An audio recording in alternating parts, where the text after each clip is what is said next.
So, ayan guys, at dito tayo sa bahay. Ano po, kwento tayo ng kakatakot, syempre. So,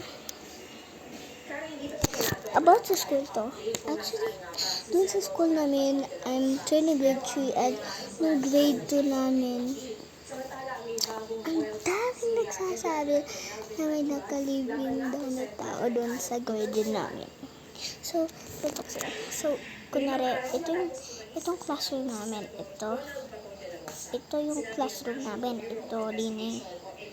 Tapos may hati siya line, tapos ito yung garden. Tapos, ang sabi nung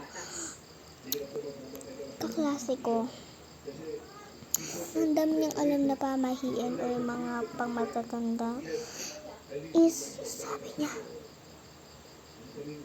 may nakalibing daw talaga rin. Yung natutuan tao kasi yung nakalibing daw doon ay pari daw. Pari. Kasi diba kapag nakalibing yung pari, parang mumultuhin ka. Finger ko yun guys, huwag kayo matatakot. So diba kapag nakalibing yung pari, parang mamumulto ka. Talaga. Tapos araw-araw ako nagwawalis doon sa garden namin. Araw-araw talaga nagwawalis ako sa garden namin. Tapos minsan ako lang ay nagwawalis doon.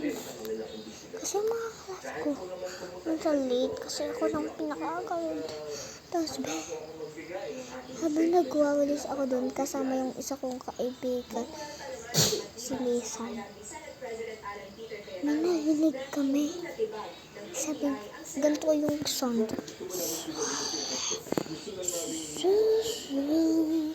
Yun, parang siya. Tapos sabi namin, Ma'am. Tapos sabi ni Ma'am, Bakit? Tapos sabi namin, siyempre takot kami.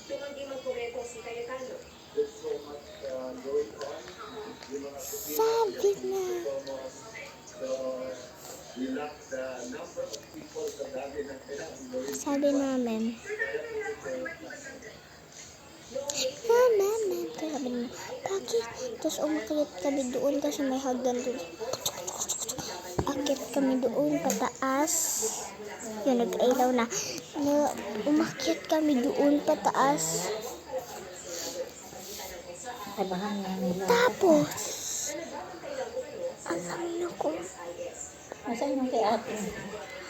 Anong nangyari?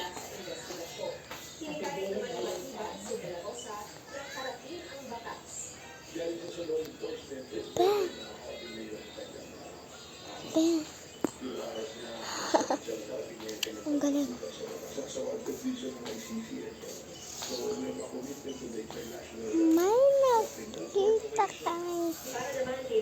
May nakita kami. White man.